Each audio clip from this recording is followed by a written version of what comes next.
চাচা বাড়িঘর তো সাজানো কেন, হেনা কোথায়? একদিন সময় আসবে তোমার জীবনে, হয়তো তুমি এসে বলবা, চাচা বাড়িঘর তো সাজানো কেন, হেনা কোথায়? আর চাচা বলবে, বাবা হেনার তো বিয়ে হয়ে গেছে, তুমি বাস খাও, তুমি গাঞ্জা খেয়ে ঘুরে বেড়াও। এটা আমি তোমাদেরকে মন প্রাণ থেকে বলছি, যুবক ভাইরা অলওয়েজ মাথায় রাখবা, পুরুষ মানুষ যতদিন টাকা কামাই করতে পারে সবার কাছে প্রিয় থাকে, আর যেই দিনে টাকা কামাই বন্ধ হয়ে যায় আপন মানুষগুলো সব পর হয়ে যায়। টাকা কামাই করো হালাল ভাবে, অনেক বেশি ব্যবসা করো, চাকরি করো, উদ্যোগ নাও, প্রতিষ্ঠিত হও জীবনে। যদি মায়ের কাছে সেরা সন্তান হতে চাও, যদি বাবার কাছে সেরা সন্তান হতে চাও, যদি তুমি তোমার স্ত্রীর কাছে সেরা স্বামী হতে চাও, যদি তুমি তোমার সন্তানের কাছে সবচেয়ে প্রিয় বাবা হতে চাও, তুমি যদি বোনের কাছে সবচেয়ে প্রিয় ভাই হতে চাও, টাকা কামাই করা ছাড়া কোনো গতি নাই যুবক ভাইরা। বলো বলো বলো।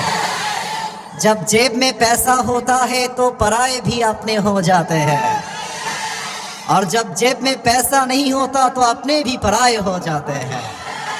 পকেট ভর্তি টাকা থাকলে ভালোবাসার মানুষের কোনো অভাব হয় না বাংলাদেশে, আর পকেট খালি হয়ে গেলে ঘরের আপন বউটাও পর হয়ে যায়।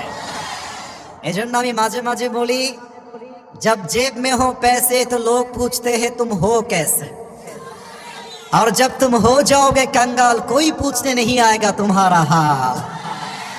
পকেট ভর্তি টাকা, বলবে হাউ আর ইউ, কেমন আছেন ভাইয়া আপনি। আর যখন পকেট খালি বলবে হু আর ইউ, তুমি কে, তোমাকে তো চিনতে পারছি না ভাই আমি। এই পুরো দেশটাই হচ্ছে টাকার খেলা। এই টাকার জন্য হাজার হাজার যুবক তার পছন্দের মেয়েকে বাংলাদেশে বিয়ে করতে পারে না, এবং এই টাকার জন্য আমি মেয়েদেরকে অসম্মান করে কথা বলছি না, সব মেয়েকে আমি আসিফ এক পাল্লায় মাপি না। অনেক মেয়ে টাকা দেখলে